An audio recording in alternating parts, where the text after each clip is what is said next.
به نام خدایی که جان آفرید، سخن گفتن در زبان آفرید. اما بعد، السلام علیکم و رحمت الله تعالی و برکاته. پدران و مادران اهل قدر و برادران و خواهران اهل اسلام من، بنده امروز برای شمایم یک قصه دیگری درباره یک مادر مهربان نقل می‌نمایم.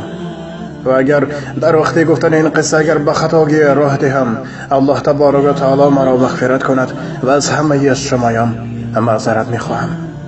مادر بیمار میشود و ساعت 12 شب پسرش به نزد بالین مادر میآید و میشند.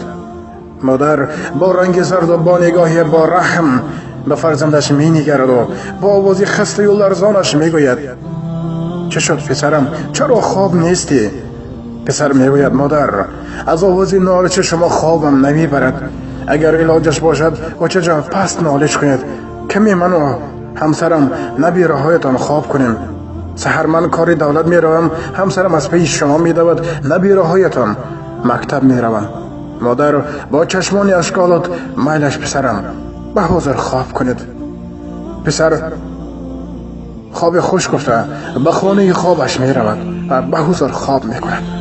سحر از خواب خیسته نزد مادر میآید و پیش مادر میشند: اوچه خیزید، روز شد، نهاری کنیم. میگوید مادر باشد بر وقت جان را به حق سپاریده بود.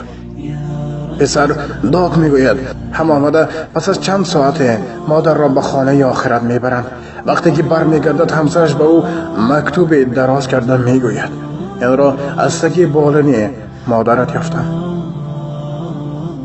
پسر مکتوب را گشاده میخواند: پسرم، جانم، هستی دنیایم، بود و نبود مادر، مرا با بس که این شب تو را ناراحت کردم، همراهی همسر و فرزندانت نماندم که خواب کنیم.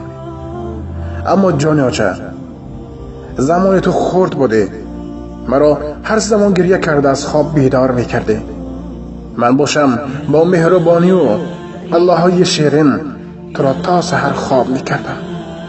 از همه تو را بالا میدانستم، چون جانم دوست میداشتم. نمیماندم که با پایت خاره خلد. اگر بیمار میشدی تا سحر طبیب تو میشدم و بالای سرت می نشستم.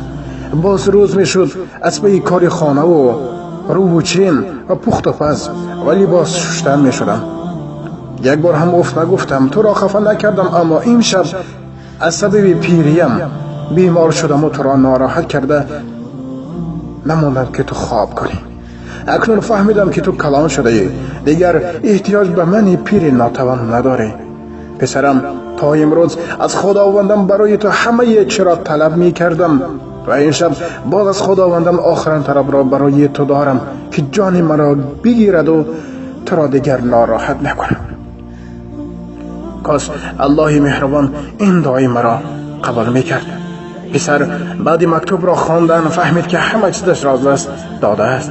سوی آرامگاهی مادر خواب بود دوید، بالای قبرش داد و فریاد کرد. بخشش پرسید، اما فایده نداشت، چون که دیگر مادر خاموش بود و جواب داده نمیتوانست. ببینید مادر چقدر بزرگ و مهربان و غمخوار فرزندان است. همیشه خدمت او را کنید تا اینکه روزی سخت پشیمان نشوید.